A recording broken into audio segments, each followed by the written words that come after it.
I, 28M, found myself in a really messed up situation with my family, especially my brother Mike, 32M.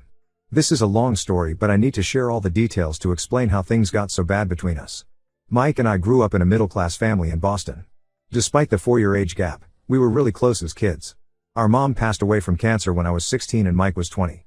It hit us both hard, but Mike really stepped up as the big brother. He was in college at the time but came home every weekend to help out. Dad struggled with losing mom but tried his best to keep things normal for us. 2 years after mom died, Dad met Janet, 55F, at a work conference. She was divorced with no kids and worked in the same industry as Dad. They dated for 6 months before getting married. Janet was nice enough at first, but it became clear pretty quickly that she favored Mike. I tried not to let it bother me since I was already 18 when she came into our lives, but it still hurt sometimes. Growing up, Mike was always the golden child of the family. He got straight A's throughout school, was captain of the football team, and got a full athletic scholarship to an Ivy League college. Everyone in our family talked about how successful he'd be. I wasn't a bad kid, just average. I got B's and C's, played JV basketball but wasn't a star, and went to state college on student loans.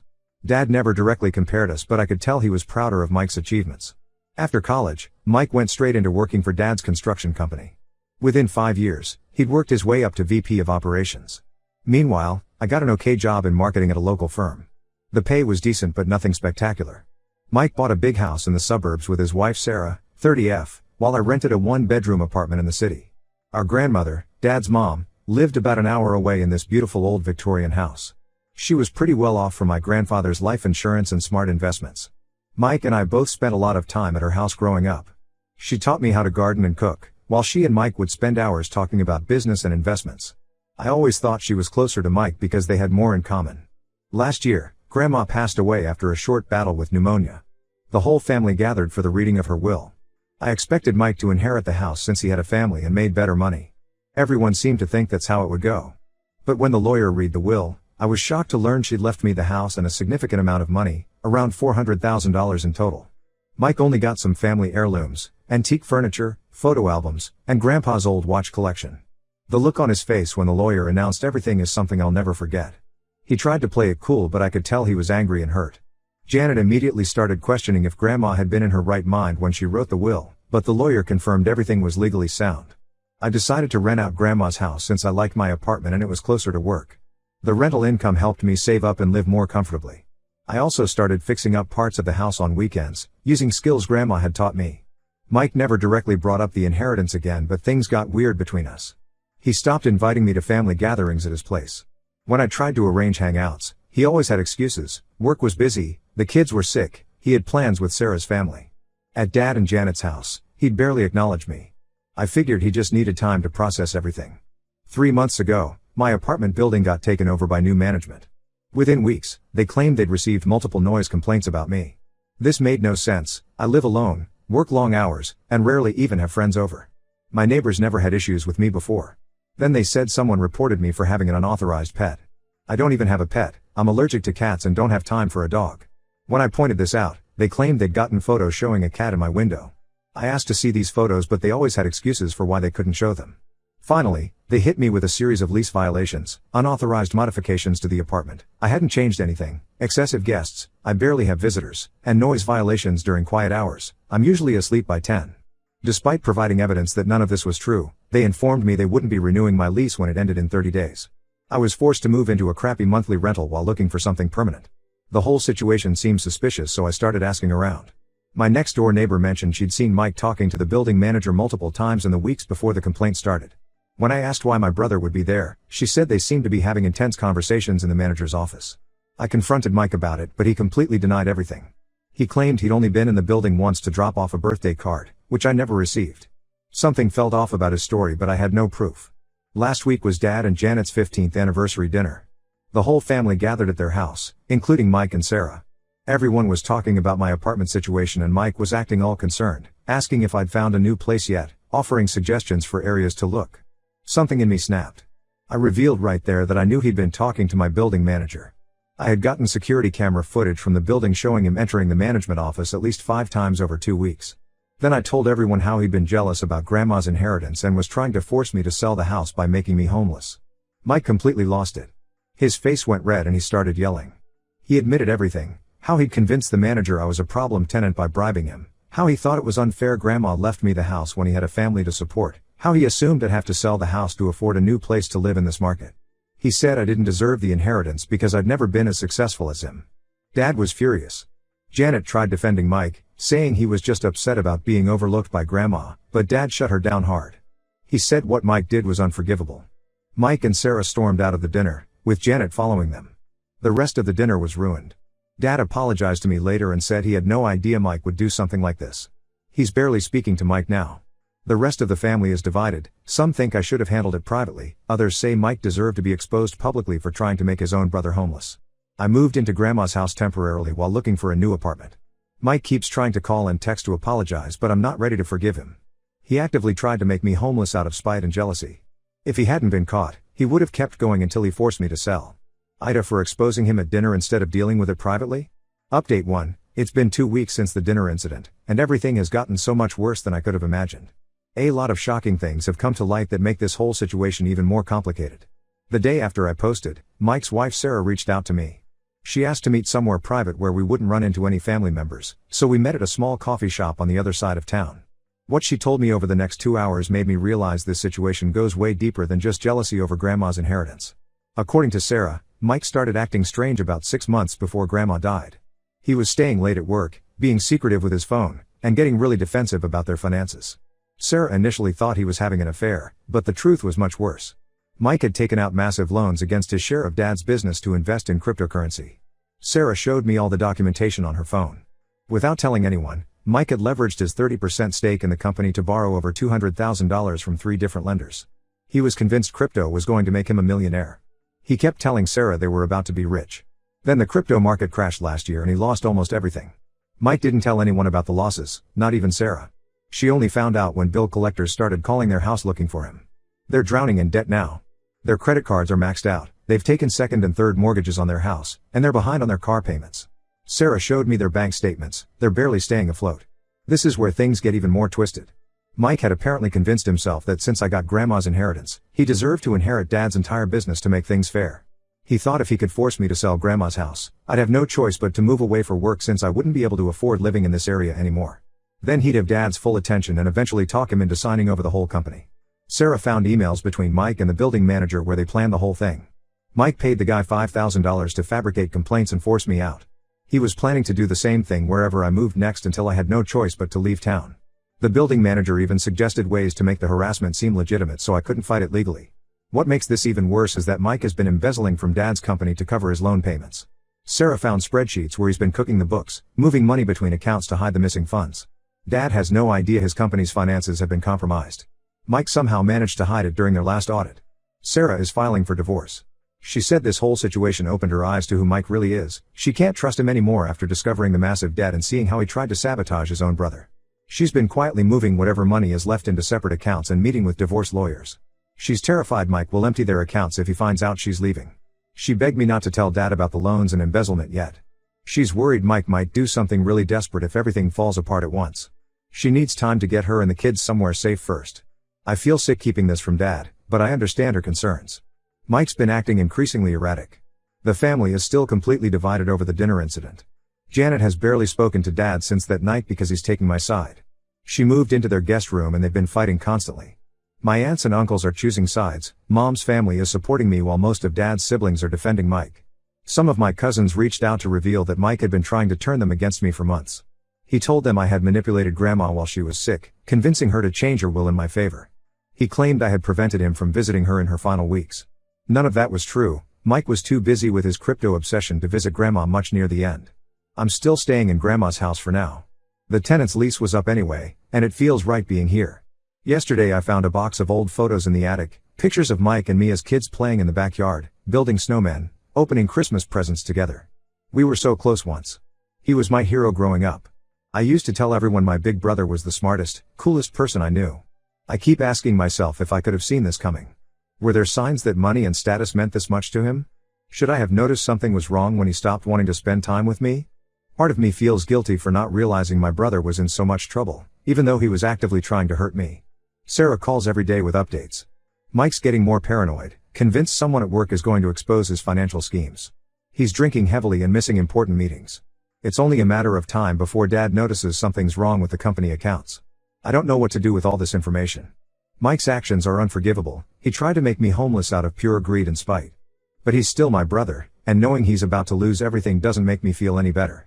If I tell Dad about the loans and embezzlement, it will destroy any chance of our family ever healing from this. But can I really keep quiet while Mike steals from our father to cover his gambling debts? I never thought my brother's jealousy over an inheritance would uncover something this dark. Money really does destroy families. I'll update again when I decide what to do about telling Dad.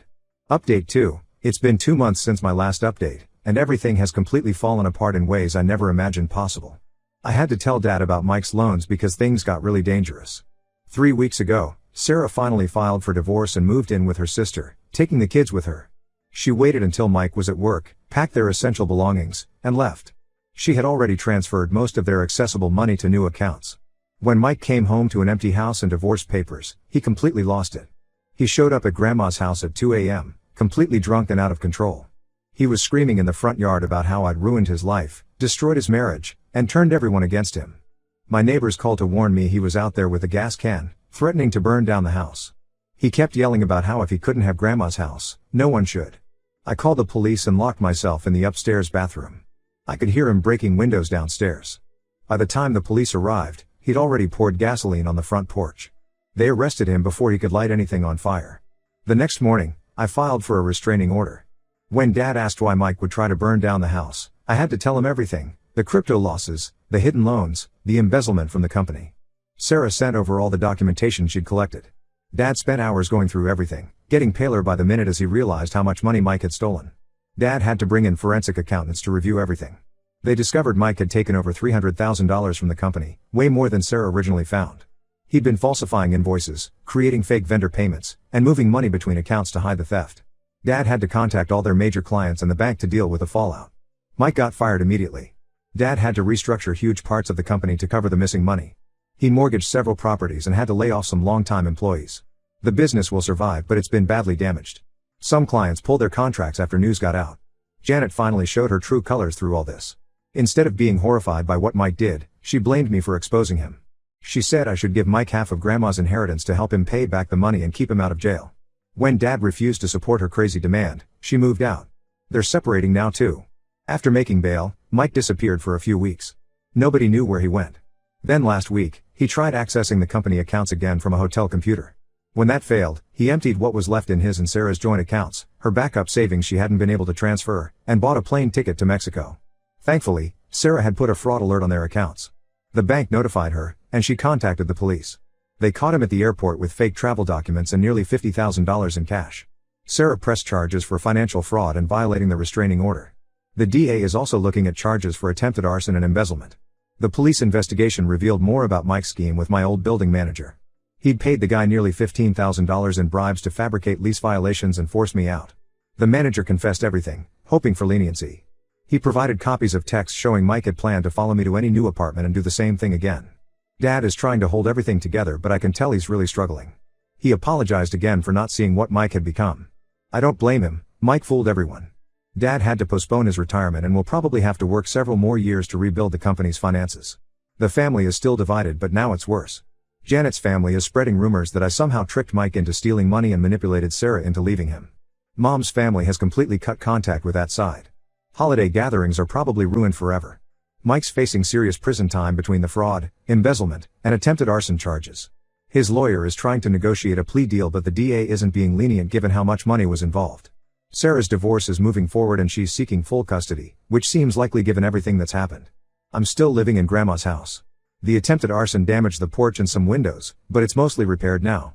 Every time I look at the scorch marks that wouldn't come off, I wonder how my own brother could hate me enough to try burning down our childhood memories.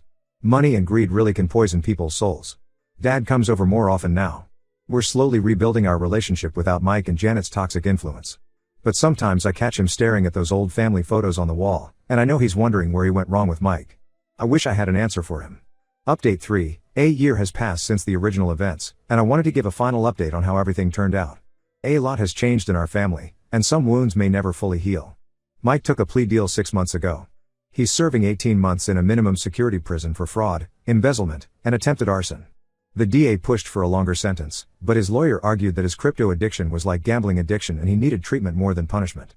He could have faced up to 5 years, so I guess he got lucky. Sarah's divorce was finalized 3 months ago. She got full custody of their kids, with Mike only allowed supervised visits after his release. She found out she was pregnant right after leaving him, which made everything more complicated. The baby was born last month, and Mike wasn't allowed to be there. She's moved to another state to be closer to her family and start fresh. Dad's business survived but took a massive hit. He had to sell 40% of the company to an investor to cover Mike's debts and keep things running. He's working longer hours than ever at 65, trying to rebuild what Mike destroyed. The investor wants him to stay on for at least 3 more years before retirement. Sometimes I catch him looking so tired and defeated, it breaks my heart. Janet tried contesting their prenup during divorce proceedings, claiming Dad had hidden assets. She lost badly when her own emails about Mike's theft were presented in court. She moved back to her hometown in Florida, but still tries stirring up drama through social media. She posts cryptic messages about betrayal and how money destroys families, obviously aimed at me. I renovated Grandma's house and decided to make it my permanent home. During renovations, I found her old diaries in a wall space we were opening up. She had written extensively about her concerns regarding Mike's materialism and entitlement. She noticed how obsessed he'd become with money and status, even before the crypto gambling started. The most revealing entry was from 3 months before she died. She wrote about her decision to leave me the house, saying she knew Mike would only see it as a financial asset to leverage. She believed I'd appreciate it for the memories and family history it held. Reading her words made me feel closer to her than ever. She saw what was happening with Mike before any of us did. Dad comes over for dinner twice a week now. We're closer than we've been since Mom died. He's finally started seeing someone, not dating, but a grief counselor to deal with everything. Losing Mike to prison and greed feels like another death in the family. Mike sends letters sometimes from prison. I haven't opened any of them. They sit in a box in my closet. Maybe someday I'll want to know what he has to say, but right now the wounds are still too fresh. Dad reads his letters and says Mike claims he's changed, that prison has helped him realize what he lost. I'm not ready to believe that yet. The family remains fractured. Holiday gatherings are smaller now, just Dad, me, and Mom's side of the family. Dad's siblings still think I should have helped Mike avoid prison by giving him the inheritance. They send birthday cards to Mike but ignore mine. That hurts sometimes, but I'm learning to accept that some relationships can't be saved. I've started digitizing old family videos we found in Grandma's attic. Watching young Mike teach me to ride a bike or help with homework feels like watching a stranger. I don't recognize that caring big brother in the man who tried to destroy my life over money. Maybe that's the hardest part of all this, mourning the brother I had while he's still alive but forever changed. Life goes on. I'm dating someone new who never knew the old family dynamic. It's refreshing to build relationships without all that history. But some nights, when I'm alone in this big house, I still wonder if there was anything I could have done differently to prevent my brother's downfall. Those thoughts probably won't ever go away completely. For now, I'm focusing on building my life and being there for Dad. Some bridges stay burned, and that has to be okay.